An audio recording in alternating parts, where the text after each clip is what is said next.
Hi, my name is John, and I work for Seattle Parks and Recreation. I think we're talking about college years. At that age, I was very, very excited to get away from my house, away from parents, and all of the young person problems that I had.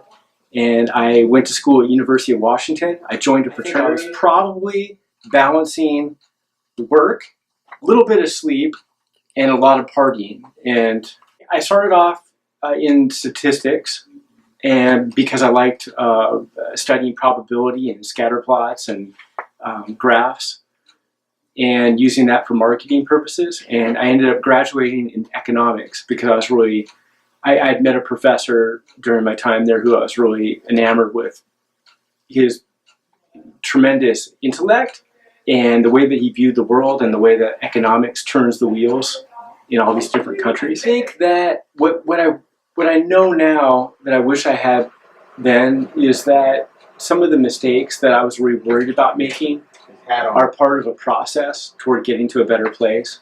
And I think that probably would have allowed me to allow myself a little bit more gracious space to make some mistakes and for me to be less hard on myself. Was there any inspiration for you? Someone that advised you to go to college, or was it a family thing? Well, I mean, at University of Washington, I think you'll find a lot of inspiration. Like I said, I was inspired by one of my professors quite a lot. But I was also inspired by the amount of energy on campus and all the people who come there with so many skills and talents. And a lot of the people there have the energy and the time to share that. And so I found a lot of inspiration there at school. And I felt that given the amount of energy that I put in and the amount of work I put in, I felt that I always had resources around me to become better. Of course, I would change many things, but that's an impossibility. And I think part of just getting older is recognizing that you can't go back and that you can only move forward. And in a way, there's some peace with that, in knowing that despite you making a wrong decision, that sometimes you can look back and realize, gosh, even if I could go back and change that, maybe I'm in a better place for it anyway. Yes, that was my personality. And I think that's part of what drove me to get through my education and work so hard in school, was that I was afraid of failure. And I still have some of that in me. That's kind of my personality trait. But I really work hard to think the opposite. Instead of fearing the failure, is to really embrace the idea of working real hard and trying to get to a better place and recognizing that if I were to fail, I still end up and land on solid ground. Bruce Lee has always been, to me, someone I looked up to. He was my teacher's teacher. And I think of him as he was a terrific martial artist, we all know, and philosopher, many people know, but also just he was a really terrific human being, and he lived each day of his life to the fullest.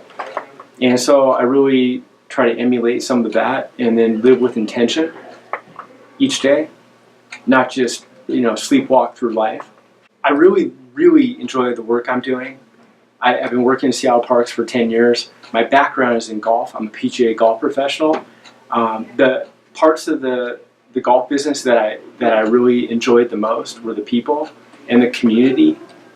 So when given the opportunity to find some different work and to decide what I'm going to do the rest of my life, I'm really glad I made the choice to come to Seattle Parks and Recreation, because I feel that we actually are doing the work that we say we're doing. And I see many people who are modeling really terrific community leadership. With respect to my degree from University of Washington, is that it opened a lot of doors for me. It didn't earn me any jobs, but without my degree from University of Washington, I would not have had my 3 careers that I've had. I would not have become a head golf professional at a golf course, which at the time was a big achievement for me. It was a requirement of that job. I would not have worked for the Japanese government teaching English and translating documents and running cultural festivals if I didn't have that degree. That was a requirement.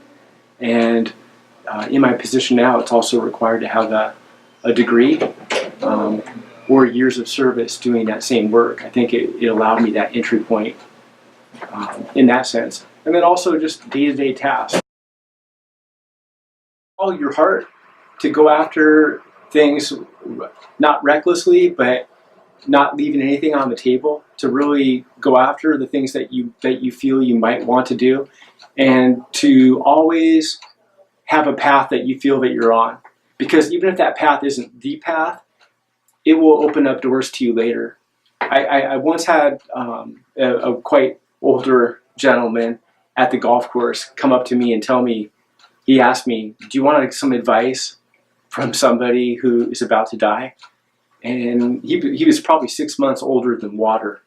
And I said, okay, I'll take the advice. And he says, well, one, he goes, don't squander your youth. Number two is life will bring you opportunities, but it's your job to be ready for those. And I would pass that same information on to you.